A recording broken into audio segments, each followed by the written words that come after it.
Forum Perdana Ehwal Islam ini dibawakan oleh Lembaga Hasil Dalam Negeri Malaysia bersama Membangun Negara.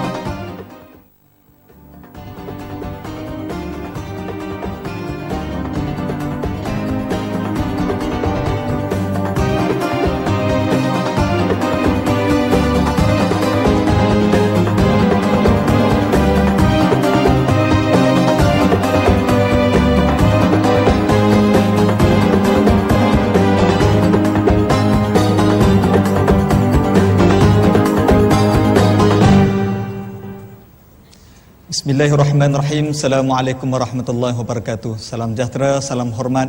Alhamdulillah, bersyukur pada Allah Subhanahu wa taala kerana pada malam ini sekali lagi kita bersiaran secara langsung Forum Perdana Ehwal Islam menerusi TV1. Dan pada malam ini siaran langsung dibawakan oleh Lembaga Hasil Dalam Negeri LHDN dengan kerjasama JAKIM dan juga RTM. Dan tentu sekali kami sedang bersiaran dari Dewan Bangsawan Lembaga Hasil Dalam Negeri Cyberjaya Selangor Darul Ihsan. Apa khabar orang LHDN? Selamat Hari Raya Aidilfitri. Semangat, sayup-sayup je dengar kan ya.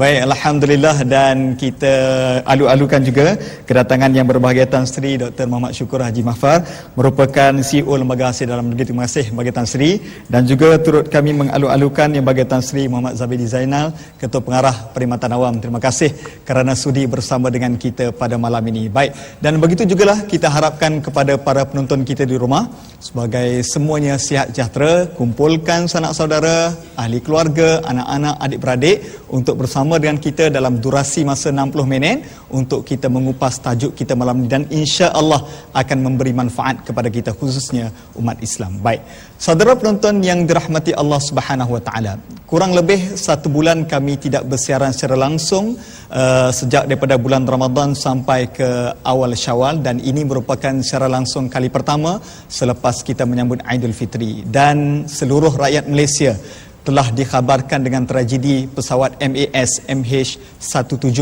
dan kami di pentas Forum Perdana Ehwal Islam mewakili penerbit merakamkan duka cita dan simpati kami kepada ahli waris, dan kita doakan semuanya dalam keadaan sihat ataupun selamat dan dirahmati oleh Allah Subhanahu wa taala insya-Allah. Baik, saudara penonton yang dirahmati Allah Subhanahu wa taala, malam ni kita berada di LHDN. Secara langsung pun dibawakan oleh LHDN, dan tajuk yang kita nak bincangkan pun adalah berkait rapat dengan bidang tugas LHDN, dan tajuk yang kita pilih pada malam ini adalah deposit dunia, saham akhirat. Untuk kita mengetahui apa itu deposit, apa itu sahamnya, insya-Allah teruskan bersama dengan kami. Dan untuk mengupas tajuk yang hebat dan menarik pada malam ini, kita bawakan juga tokoh agamawan yang tersohor di negara kita yang telah bersiap siaga di pentas Forum Perdana Ehwal Islam. Dan terus saja saya memperkenalkan kedua-dua ahli panel kita pada malam ini. Di sebelah kiri saya, tokoh agamawan yang telah masyhur di negara kita, yang muncul di kaca TV dan pentas dakwah di negara kita, iaitu pendakwah prolifik kita, iaitu yang berbahagia Dr. Zaharuddin Abdul Rahman, pensyarah kanan Universiti Islam Antarabangsa Malaysia. Apa khabar Doktor? Selamat Hari Raya Aidilfitri Doktor. Ni kali pertama datang ke Menara LHDN ke berapa kali Doktor? Kali pertama. Kali pertama. Tapi e-filing isi lah kan? E-filing bayar. Bayar. Subhanallah. Terima kasih Doktor. Baik, di sebelah yang bagi Doktor iaitu juga tokoh agamawan yang telah lama bersama dengan kita di Forum Perdana Islam, kembali semula pada malam ini, iaitu yang berbahagia Ustaz Datuk Zawawi Yusof, yang merupakan pengarah urusan Iman Travels yang berhad, juga pendakwah bebas. Apa khabar Datuk? Alhamdulillah baik. Soalan sama kali pertama juga sampai ke LHDN Datuk. Dah lama tengok jauh ya. Tengok jauh-jauh. Baik, terima kasih Datuk kerana sudi bersama dengan kita. Baik, saudara penonton yang dirahmati Allah Subhanahu wa taala. Kalau kita sebut soal cukai ataupun lebih tepat cukai pendapatan, saya sempat rujuk kepada Akta Cukai Pendapatan 1967 menyatakan bahawa cukai pendapatan adalah cukai yang dikenakan oleh kerajaan ke atas pendapatan yang diterima di Malaysia, sama ada kerajaan maupun swasta. Itu dari sudut pandang Akta Cukai Pendapatan 1967. Soalan pertama saya nak ajukan kepada yang berbahagia Dr. Zaharuddin. Bagaimana pula dengan sudut pandang Islam memandang soal percukaian, dan adakah cukai ini wujud di dalam syariat Islam? Silakan Doktor. Bismillah walhamdulillah wa bihi nasta'in wa la udwana illa ala zalimin. Amma ba'd. Terima kasih Ustaz Riri Al-Fadhil, Datuk Ustaz Zawawi dan seluruh muslimin dan muslimat. Soalan yang susah khususnya berada di lembaga hasil, ya, dan khususnya sentimen orang ramai, saya rasa kemungkinan kita mungkin tak berapa suka secara individu dengan cukai. Tetapi sebagai ahli akademik, saya sebut dengan jelas bahawa dalam Islam tidak semua benda yang kita suka itu betul dan tak semua benda yang kita tak suka itu salah, ya. Maka atas dasar itu saya cuba menghuraikan soalan yang pertama ini dengan menyatakan para alim ulama berdasarkan kepada nas Al-Quran dan Al-Hadis, mereka telah terbahagi kepada paling kurang 3 kumpulan. Kumpulan yang pertama, para ulama duk kata cukai ni semuanya haram belaka. Ya, dan siapa-siapa yang kutip cukai duduk dalam neraka. Itu kumpulan yang pertama. Jadi kalau tuan-tuan nak ambil kumpulan pertama, susah sikitlah. Kumpulan yang kedua, mereka kata cukai diharuskan secara temporary, muakkatah, iaitulah secara temporary, iaitu ketika negara umat Islam memerlukan dan disyaratkan dengan beberapa syarat, antaranya ditumpukan pada orang yang ada duit lebih dulu, orang kaya dahulu. Itu kumpulan yang kedua. Kumpulan yang ketiga, mereka kata harus, walaupun tidak secara temporary, secara sementara, mereka kata harus, boleh berpanjangan dengan beberapa syarat, ya. Syaratnya tak semestinya orang yang sangat kaya sahaja, orang yang sederhana pun kena, tetapi dengan kadar-kadar yang rasional. Mereka inilah antara yang saya boleh sebutkan, antara juga pendapat kebanyakan ulama 4 mazhab, ya, Hanafi, Maliki, Syafi'i dan Hambali. Dalam Hanafi boleh rujuk dalam Hasyiah Ibnu Abidin, ya, dalam Maliki boleh lihat rujuk dalam kitab Bidayatul Mujtahid pun ada, ya, dalam Al-Qurtubi pun ada sebut dalam Al-Jami' li Ahkamil Quran, dan dalam mazhab Syafi'i boleh rujuk Imam Ghazali sebut dalam kitab Al-Mustasfa min Ilmul Usul, dan dalam kitab Hambali pun ada disebut dalam kitab Al-Mughni dan lain-lain, dan disebut oleh beberapa ulama kontemporari, sebagai contoh Syekhuna Dr. Yusuf Al-Qaradawi, Syekh Mahmud Shaltut merupakan Syekhul Azhar yang lepas, dan juga Al-Maududi yang juga ulama besar daripada Pakistan yang dahulunya dah meninggal dunia. Mereka semua kata harus, tetapi dengan beberapa syarat. Maka syarat itu yang kalau dipegang dengan betul-betul, dia jadi harus. Antara syarat-syaratnya adalah banyaklah, tapi kita nak tumpu pada dalil dulu. Dalil apa yang mereka guna kata harus? Dalil mereka yang pertama daripada Al-Quran, iaitu Allah SWT ada sebut, laisal birra an tuwallu wujuhakum qibala al-masyriqi wal maghrib. Tidaklah kebaikan itu kamu duk pandang kiri kanan, maknanya kamu sembahyang tapi tak ada inti, ada form saja, tak ada substance. Maka Allah kata walakinnal bir, tetapi kebaikan itu adalah kamu beriman dengan Allah, dengan hari akhirat, dengan Rasul, dengan nabi-nabi, dengan kitab, dan juga wa atal mala ala hubbihi dzawil qurba wal masakin. Kemudian Allah kata juga kamu memberikan harta kamu kepada kaum kerabat, kepada orang-orang yang ibnu sabil dan seumpamanya, dan juga kamu membayar zakat. Nampak? Jadi dalam ayat ni Allah sebut ada zakat, ada bayar wang. Maknanya zakat satu portion, bayar satu lagi apa benda? Ada yang dinamakan cukai. Merujuk pada sunnah Nabi juga ada sebut, apabila ditanya oleh Fatimah binti Qais, dia kata, ya Rasulullah, ada tak apa-apa tanggungjawab selain daripada zakat? Maka dijawab oleh Nabi, inna fil mal haqqan siwa zakah. Pada harta kita ada tanggungjawab selain zakat, ada tanggungjawab lain, ya, selain daripada zakat, maknanya cukai. Yang ketiga, sunnah yang ditunjukkan oleh khulafa, iaitulah ditunjukkan adanya pungutan kharaj, cukai tanah, adanya al-ushur, cukai perniagaan 1/10, adanya lagi banyak macam-macam tuan-tuan, adanya al-jizyah, cukai kepala ke atas orang-orang bukan orang kafir zimmi yang berada dalam negara Islam. Maka semua ini menunjukkan ada dasarnya keharusan cukai itu. Cuma syarat-syarat yang mungkin kita akan cuba bincangkan dalam pusingan seterusnya adalah penentu. Kadang-kadang kita boleh jadi salah, kadang-kadang kita boleh jadi betul. Maka di situ yang perlu kita adjust untuk benar-benar memakmurkan kutipan cukai sebanyak 129 bilion tahun 2013. Tahun depan dicadangkan dijangkakan 140 bilion, dan kalau masuk GST lagi tambah lagi 30 bilion mungkin. Maka semua itu kalau diguna dengan cantik, maka hukumnya bukan sahaja halal, mungkin wajib. Wallahu alam.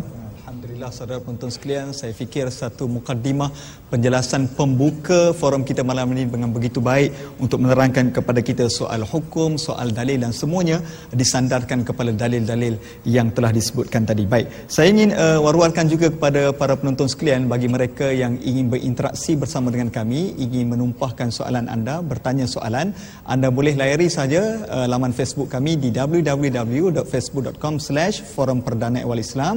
Anda klik butang like dan tumpahkan soalan, insya-Allah saya akan bacakan daripada masa ke semasa. Baik, saya nak pergi pula kepada panel kita yang bagi Datuk. Kalau Dr. Zaharuddin sebutkan tadi soal hukum, soal dalil dan sebagainya, dan menunjukkan bahawa cukai ini bukanlah sesuatu yang asing bagi Islam, bahkan ada di dalam khalifah Islam wujudnya pelbagai cukai dikenakan. Baik, namun ada juga sentimen masyarakat kita yang memandang bahawa cukai tidak perlu membayar apa-apa bayaran kecuali zakat.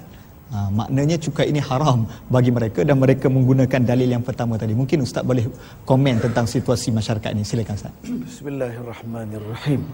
Assalamualaikum warahmatullahi wabarakatuh. Yang bahagia, kita punya pengerusi Fadilatul Syekh Dr. Zaharuddin, muslimin muslimat dalam dewan dan di rumah, cerita bab duit, cerita bab bonus memang seronok macam dia sebut tadi lah. Tapi bila cerita bab zakat, cerita bab cukai macam dia sebut, memang apalagi duduk dekat dengan nama lembaga hasil pun dah seram. Ada yang seram lah.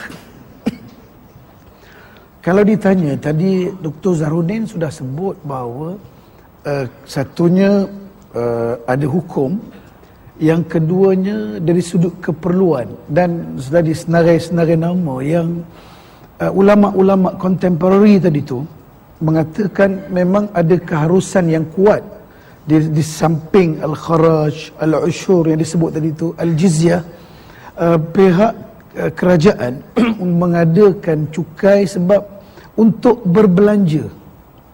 Jadi tanggungjawab berbelanja, tuan-tuan sekalian, bahawa kita kalau ada anak, Ustaz, anak apa Ustaz? 5. Anak 5. Pendapatan kena ada sesuai anak 5. Ada anak ramai, dan negara kita ada anak-anak dekat 30 juta. Di sana ekonomi ada naik, ada turun. Jadi masa senang ada keharusan untuk melonggarkan sedikit dan menurunkan cukai. Masa sekarang peperangan berlaku dengan hebat, dan peperangan bukan hanya berlaku dalam di medan perang, tapi dalam medan ekonomi, sehingga disebut beberapa negara yang kaya yang hidup senang jadi miskin. Contohnya pernah berlaku kat Sudan, dipanggil Harbu Ija' al-Muslimin, peperangan melaparkan orang Islam. Ada. So Iraq pernah kena, dan negara-negara kita agak cantik, muda cun ni ada banyak cabaran, dan kadang-kadang isinya penuh, kadang isinya berkurang, dan dalam saat begini wallahu alam nampak agak begitu ketara sedikit.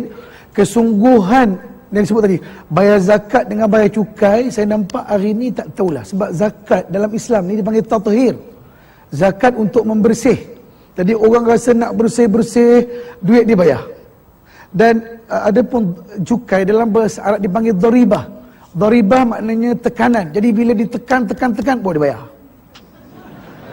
Jadi nampak daripada kutipan zakat dengan kutipan cukai, saya nampak cukai yang disebut bilion-bilion tu dengan zakat kadang-kadang ratus juta.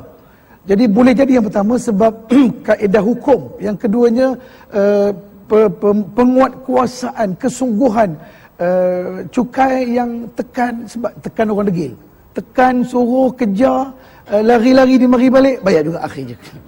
Okey, jadi saya nampak begini ya, zakat sebenarnya yang pertama sekali, kita dalam kehidupan bernegara, kerajaan, pemegang, penjaga, dia mesti ada hubungan sama, kerjasama.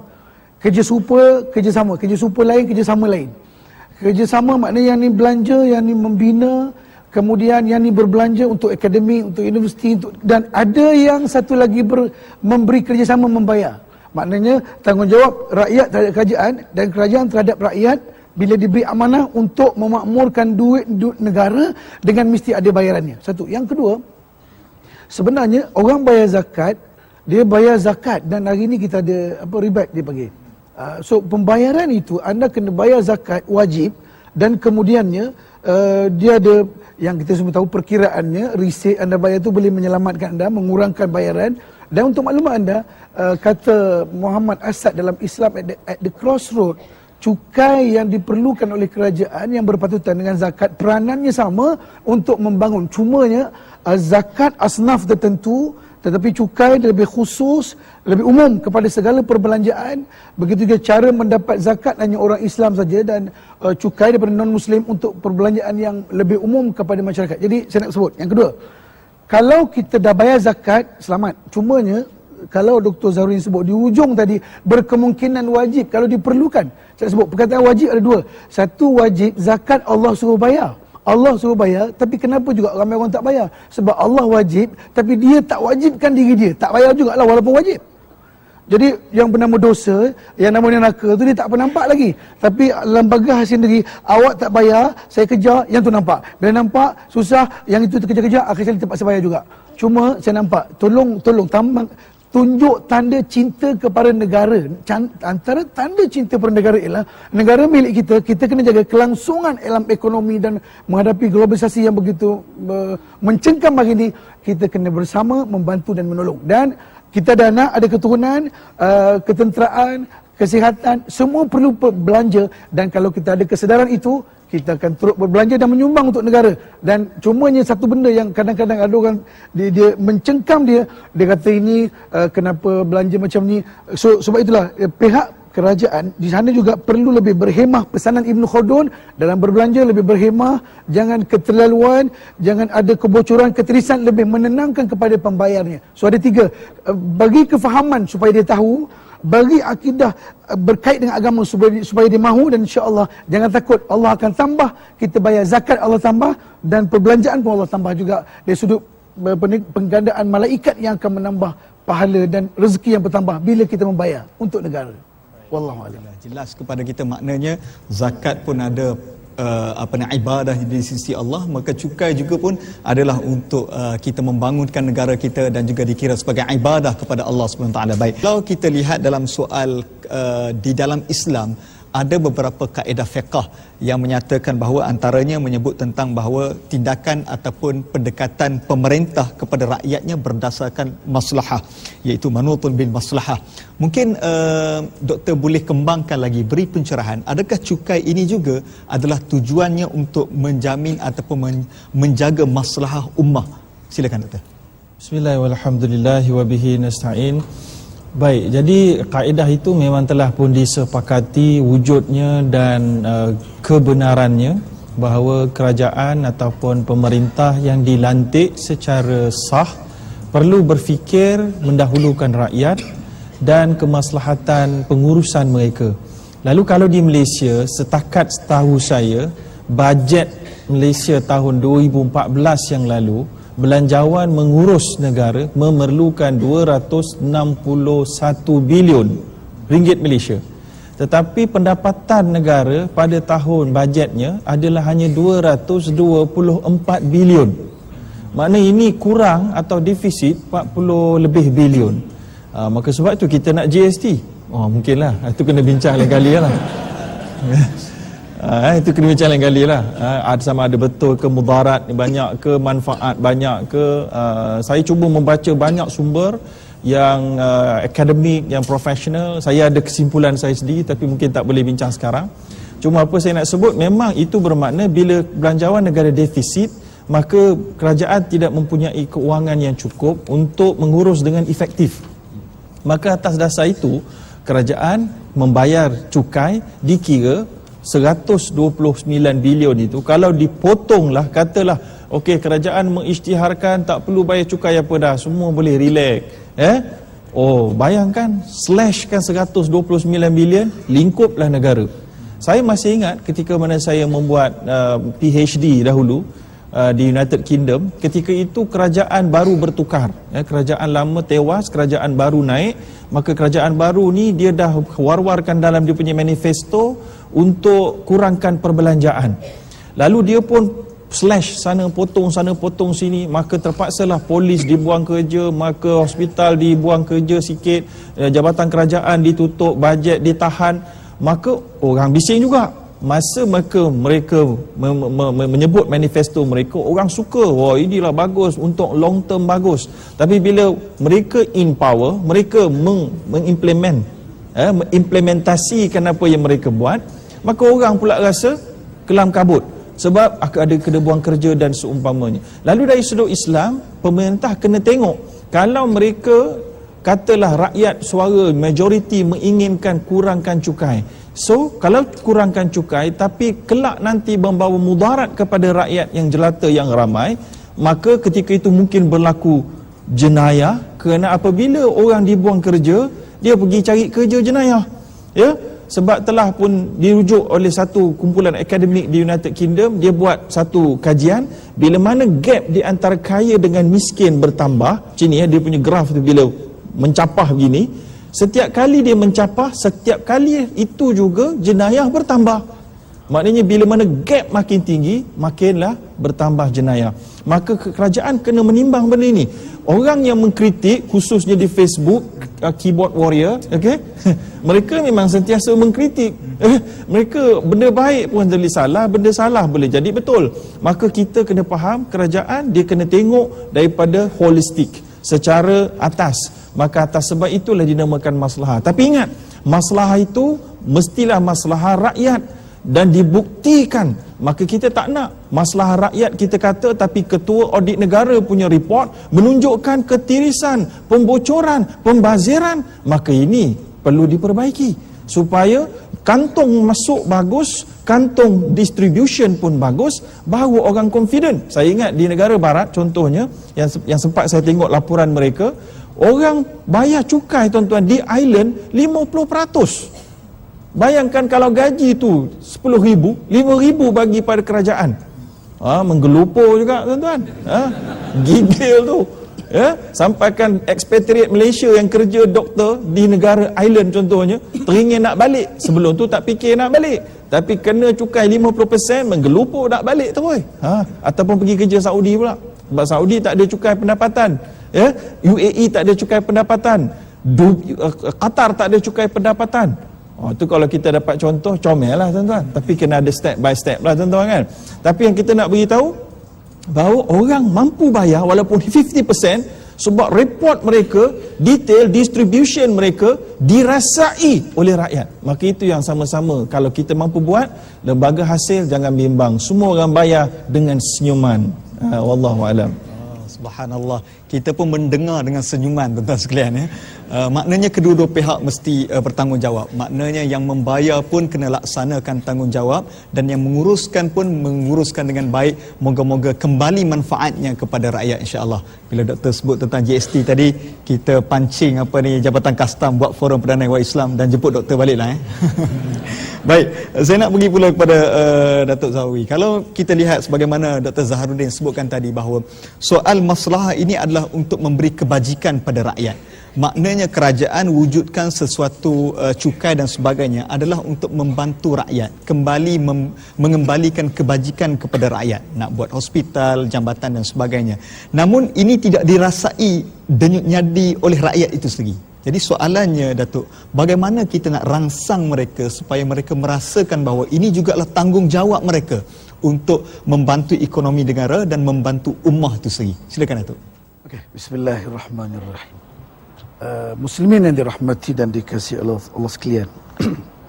Sebagaimana tajuk kita, deposit, kemudian kita ada saham di akhirat. Ada orang melihat agama kadang-kadang dari sudut yang sempit.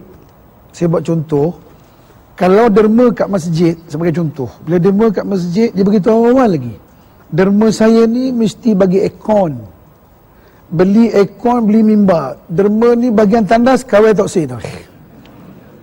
Sebab kau dapat aircon, sejuk dalam kubur, Contohlah tu. Mimbar sebab tengok sebenarnya yang paling penting ialah contoh kalau mimbar dia guna sebulan sekali. Orang guna tandas, kalau di Baghdad dulu orang derma beratus untuk tandas sebab konsep ibadat bukan hanya dalam bentuk yang tertentu tapi mana yang lebih banyak dimanfaat maka itu yang patut kita berlumba-lumba. Contoh dulu orang dulu berderma, dia derma, hari ni kita derma buku kat masjid. Derma buku kat masjid, masjid pun tak ada perpustakaan. Perpustakaan ada tingkat atas jauh hujung sana. Dulu orang bukan derma buku. Dia derma untuk bina makmal. Kenapa bina makmal? Sebab makmal digunakan untuk masyarakat. So sebab itulah kita nak galakkan bahawa zakat memang Allah akan gandakan dan kita berbelanja untuk membantu negara, Allah tak bagi free. Dalam Quran Allah Taala menyebut, "Wa ma anfaqtum min syai'in." Apa yang kamu belanja sesuatu daripada Allah Taala, fa huwa yukhlifuh. Allah akan ganti balik.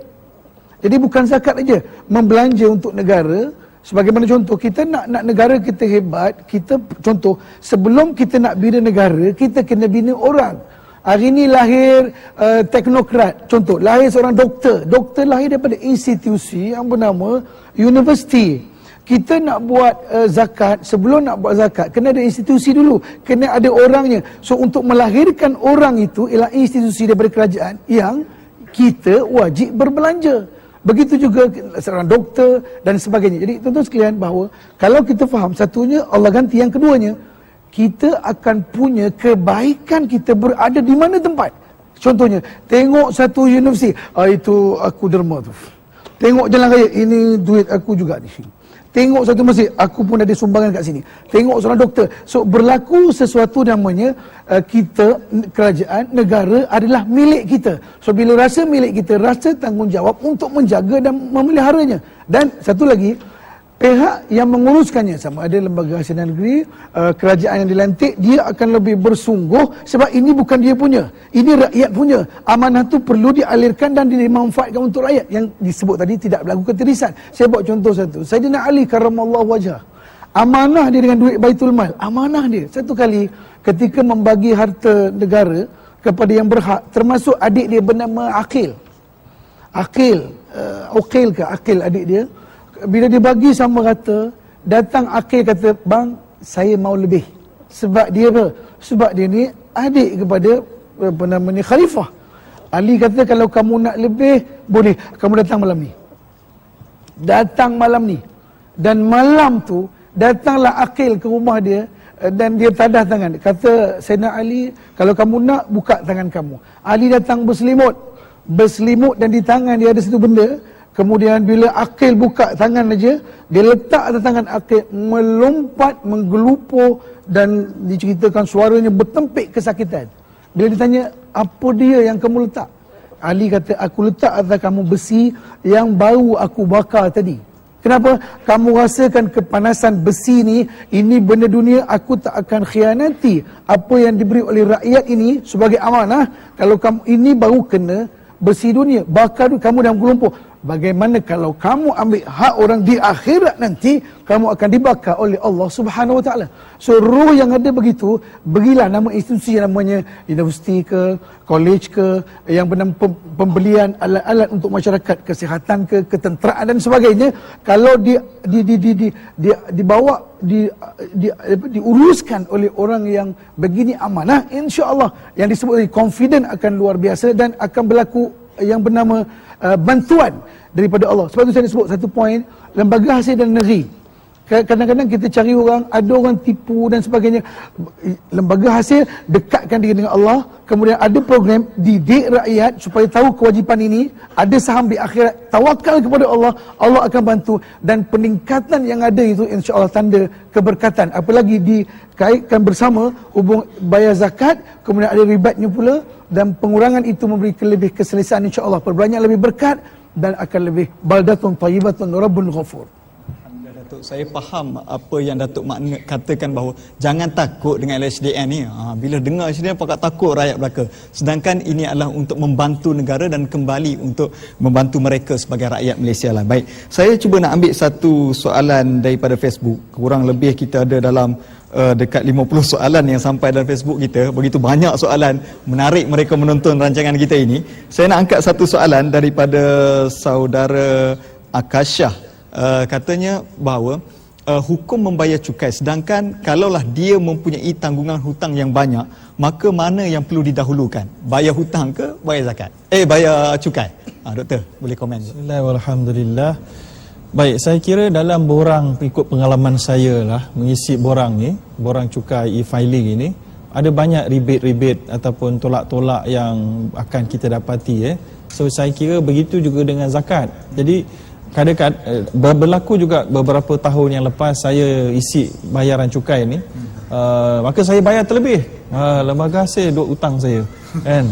Dia bayar balik pada saya duit. Alhamdulillah, terima kasih, kan? Jadi begitu. Jadi kalau dalam konteks begini, sepaham saya, sebab ni soalan yang agak teknikal, saya tak sempatlah nak study bagaimana calculation lembaga hasil. Tapi dari sudut hukum Islam, hutang perlu didahulukan.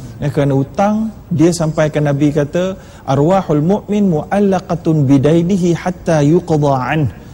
Roh orang mukmin yang baik akan ditahan daripada menikmati apa saja yang baik sehingga dia bayar hutang. So hutang dia kena bayar.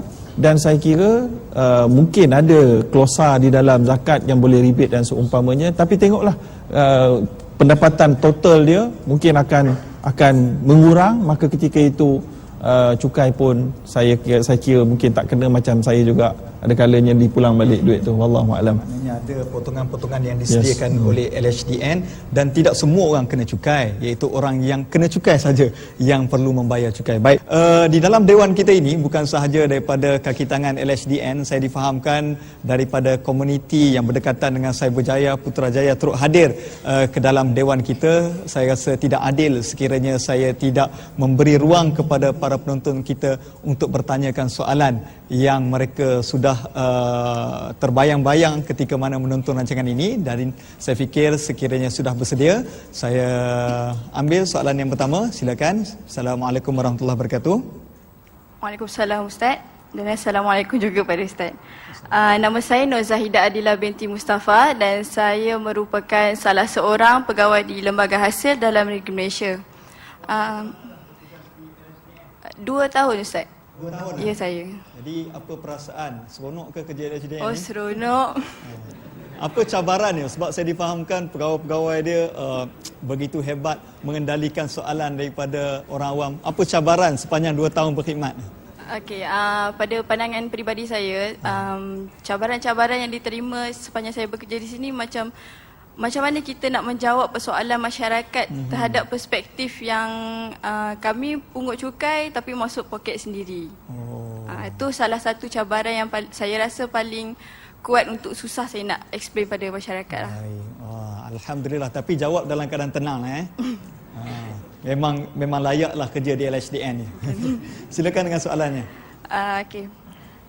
Okey, sepanjang saya berkhidmat di Lembaga Hasil, banyak komen-komen negatif dan juga tomahan-tomahan yang diberikan kepada kami, pegawai Lembaga Hasil. Sebagai contoh, pengurusan cukai yang dikendalikan pada masa kini tidak mengikut landasan syariat Islam. Dan juga komen yang paling negatif yang saya terbaca di laman Facebook sosial, di laman Facebook, kami pemungut cukai tidak tergolong dalam ahli syurga dan juga wang gaji yang kami terima setiap bulan adalah wang haram, Ustaz. So jadi mohon pencerahan Ustaz berkenaan isu tersebut. Terima kasih. Ini luahan hati pegawai LHDN ke? Tidaklah. Baik, mungkin doktor boleh komen sedikit tentang ni kita katakan persepsi lah kot, ataupun tomahan masyarakat. Silakan doktor. Bismillahirrahmanirrahim. Walhamdulillahi wa bihi nasta'in. Yang pertama sekali tadi saya tertarik dengan apa yang dikata pemungut ataupun ahli pegawai lembaga hasil dan negeri tak masuk syurga, masuk neraka dan seumpamanya. Sebenarnya memang ada hadis yang dikira agak kuat yang menyebut nanti dulu jangan bimbang. La yadkhulul jannah sahiba maks, tidak masuk syurga pemungut cukai. Tetapi sahibah maks itu telah pun diperbincangkan oleh para ulama, apakah dia maksud al-maks tu Jadi di sini perkataan al-maks itu Syekhuna Dr. Yusuf Al-Qaradawi ada menyebutkan bahawa maksud maks itu adalah orang yang mengutip cukai dan dia yang menggunakan duit itu untuk benda yang untuk dia, bukan untuk rakyat. Dia gunakan benda tu untuk diri dia. Maknanya ia adalah amil yang mengutip cukai, dia potong cukai itu masuk poket dia, sikit dia bagi pada negara. Maknanya dia ambil untuk diri dia, untuk kepentingan dia. Sama ada dia tu amil ataupun dia tu orang yang mempunyai kuasa untuk buat itu. Itu adalah markas yang pertama. Jadi kalau pegawai-pegawai semua, jangan terlibatlah benda-benda gitu, kan?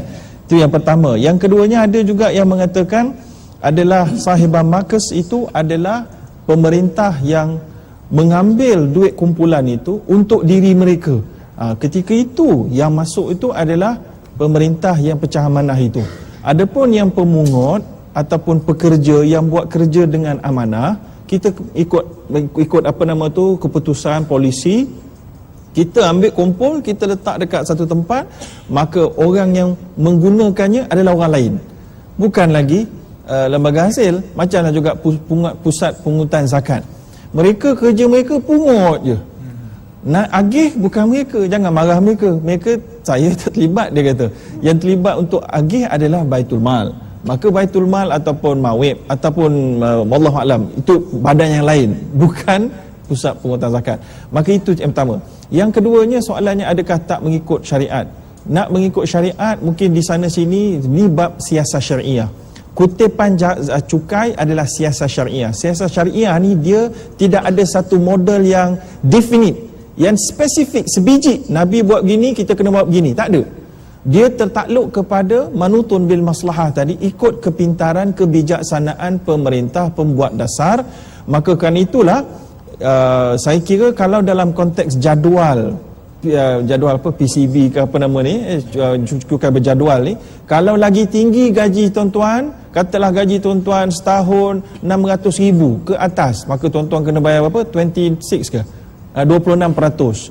Kalaulah gaji tuan-tuan kecil lagi sikit, maka turun 24, 23, 22, 21. Maka orang kaya kena lagi banyak, pendapatan lagi banyak. Maka dekat situ kalau tengok asasnya menepati syariah. Orang kaya kena banyak, orang kecil tak kena banyak. Dan dimaklumkan bahawa kalau pegawai kerajaan ataupun swasta gaji 2,400 sebulan, tak kena. Dia 2,500 ke atas, maka orang tak berkemampuan, tak kena cukai. Saya kira dari sudut asas polisi itu nampak comel dah. Tapi kalau nak kata, kalau katalah nak buat yang baru, siapa gaji 1 juta setahun kena 30%, itu saya lagi setuju. Saya lagi setuju tu. Itu lagi bertepatan dengan syariah.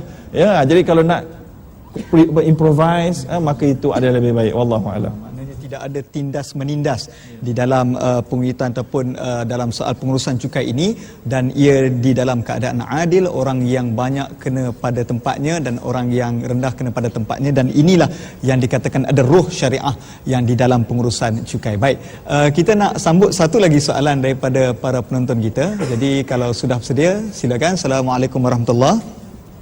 Waalaikumsalam warahmatullahi wabarakatuh, Ustaz. Saya Muhammad Razli bin Muhammad Ali. Muhammad dari Razi. Razli, Ustaz. Razli. Okey. Ya, daripada Salak Tinggi, Sepang. Asal Salak Tinggi ke daripada mana ni? Asal daripada Gombak, Ustaz, Selangor. Okey, baik.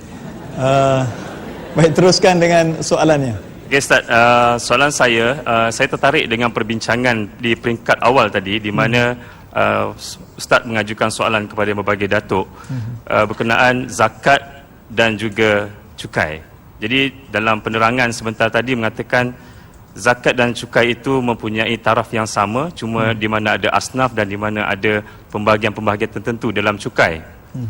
Dan kita lihat sendiri juga dalam tak silap saya dalam borang cukai pendapatan juga ada mengatakan rebate cukai sekiranya kita membayar zakat.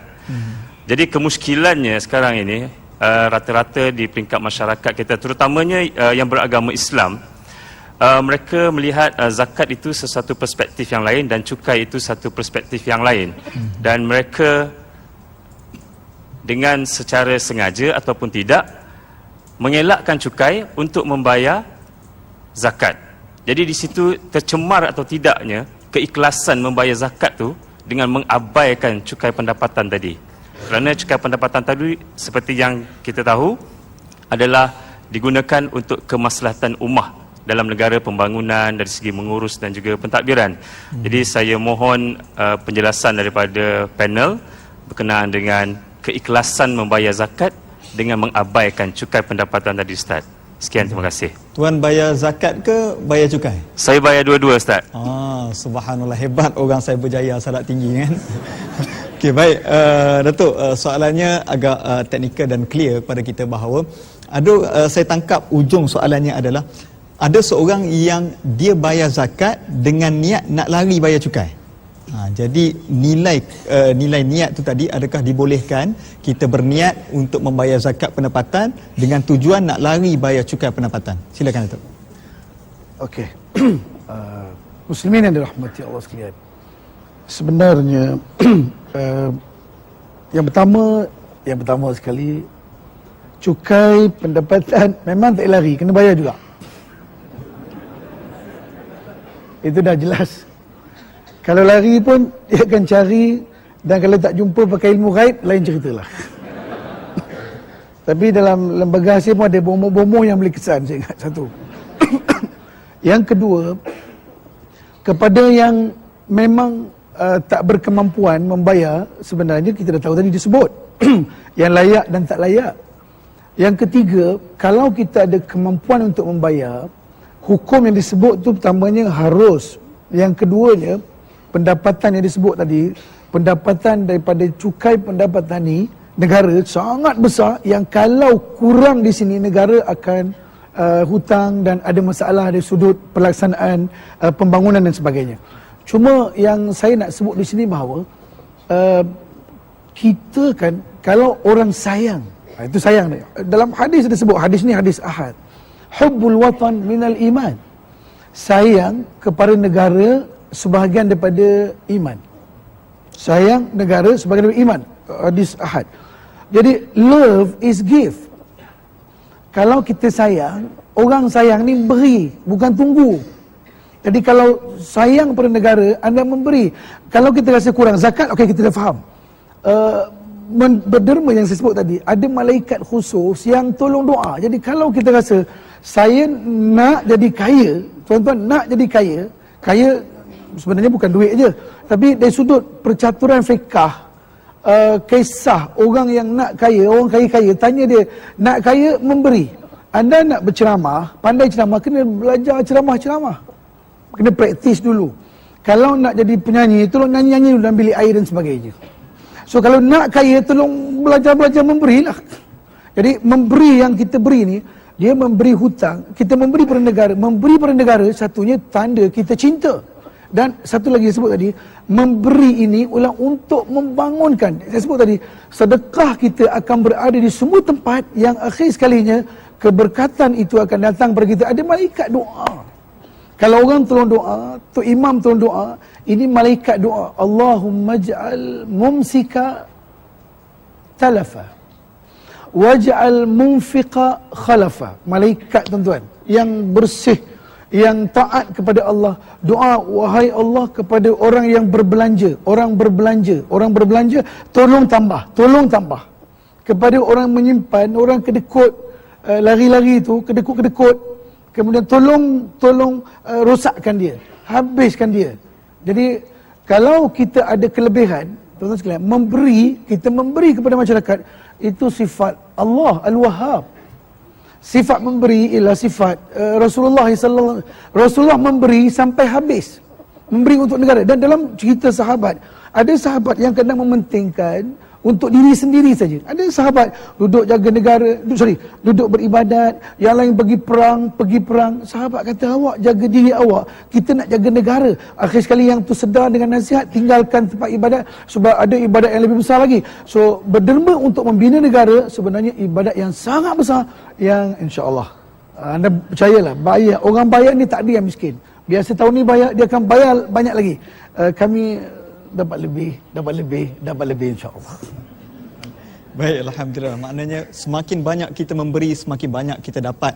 Bukan sahaja dapat deposit dunianya, tetapi saham akhirat insya-Allah. Sebab itu di dalam Islam, hebatnya Islam, ada ibadah zakat, ada sedekah, infak, wakaf dan sebagainya, ini adalah tujuan untuk kita memberi dan Allah Ta'ala akan tambah nikmat yang Allah Subhanahu Wa Ta'ala berikan kepada kita. Baik, kita tiba di segmen terakhir, pusingan terakhir bersama dengan kedua-dua ahli panel kita. Saya nak silakan ahli panel kita yang pertama untuk menyimpulkan apa yang boleh kita bagi tahu kepada umat Islam khususnya tentang percukaian dalam Islam, khususnya dalam aspek percukaian pendapatan sebagaimana yang telah kita bincangkan. Silakan Doktor. Bismillah walhamdulillah wa bihi nasta'in. Yang pertama sekali kita kena faham bahawa pensyariatan cukai itu ada khilaf ulama dan majoriti para ulama mengharuskan, khususnya apabila negara memerlukan, dan kita tahu daripada belanjawan mengurus negara kita memang memerlukan, maka atas dasar hadis man kana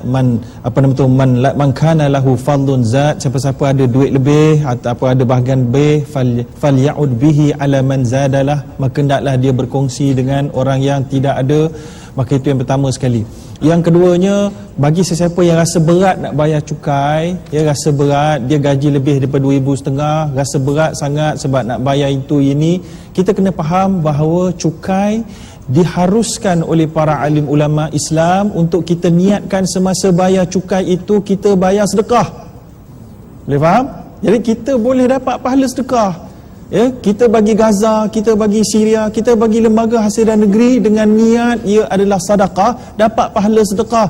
Mereka guna betul ke tak betul, itu benda yang kedua. Itu dipertanggungjawabkan kepada mereka. Kita dah bayar, tak ada masalah. So jangan rasa berat lagi, bayarlah dan niat dia sebagai sedekah tahunan dan rasa berlapang dada, ia adalah berpahala insya-Allah selain daripada zakat.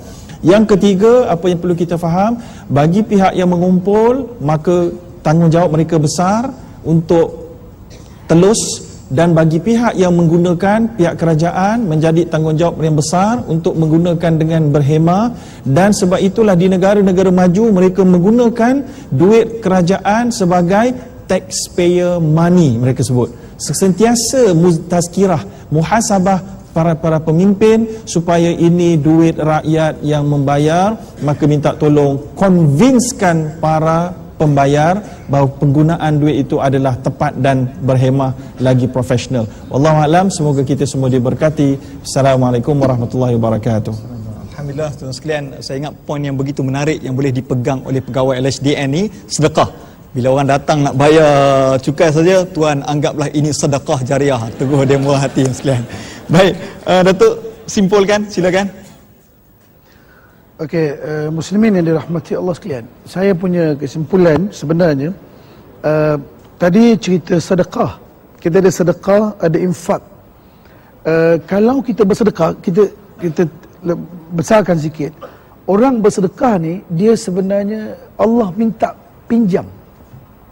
Kita berurusan pinjam. Allah kata, man dhalladhi yuqridullaha qardan hasana. Sesiapa yang nak bagi pinjam kat aku, Allah minta. So konsep sedekah tu, sehingga Allah sebut bagi pinjam. Sebenarnya Allah tak perlukan duit kita. Yang bagi rezeki ialah Allah, yang bagi kehidupan ialah Allah. Tapi orang yang memberi derma itu sebagai orang yang Allah kata bagi aku pinjam. Bila Allah aku pinjam, berurusan dengan Allah Subhanahu Wa Taala, Allah confirm lah. So itu keyakinan yang bertambah. Yang keduanya, bila cerita sedekah ni, cerita memberi yang sebut tadi, sebenarnya cerita bekerja. Islam minta kita bekerja. Sebab bila sedekah, nak bayar sedekah, you kena kerja. Nak bayar zakat, you kena kerja. Lembaga hasil negeri nak bayar, you kena kerja. Jadi orang tak boleh bayar kalau tak kerja. Jadi sebab itulah lembaga hasil negeri tengok je, aku kena kerja, kena usaha untuk tambah pendapatan aku dan pendapatan negara. So bila negara bertambah, kita ada duit banyak, kita boleh bantu. Dan hari ini kita berhadapan dengan Gaza, dengan musuh. Kita boleh lahirkan yang bernama korporat yang hebat, hasil daripada pulangan duit kita sendiri. Lahir doktor, itu kita punya sumbangan. Dan insya-Allah, tuan-tuan sekalian, kita akan diberi 3 benda. Dalam ayat lain Allah Ta'ala sebut, Allah bagi syurga. Satu, semua nak masuk syurga. Yang keduanya, Allah akan bagi kepada kita la khaufun alaih, tak takut. Kita rasa kuat, jadi berani, confidence. Dan lagi satu, walahum yahzanun, kita hilang stres kita. So hari ini the silent killer ialah stres. So untuk rawat stres, tengok lembaga hasilan negeri, insya-Allah.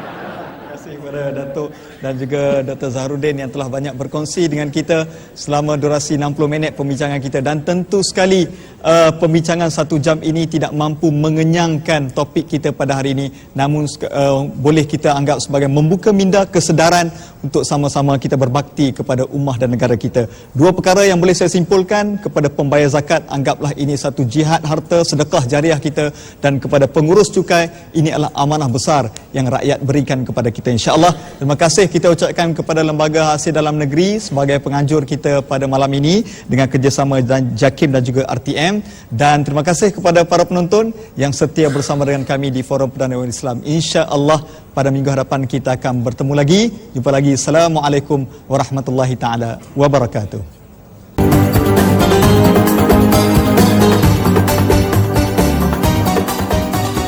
Forum Perdana Ehwal Islam itu tadi dibawakan oleh Lembaga Hasil Dalam Negeri Malaysia bersama Membangun Negara.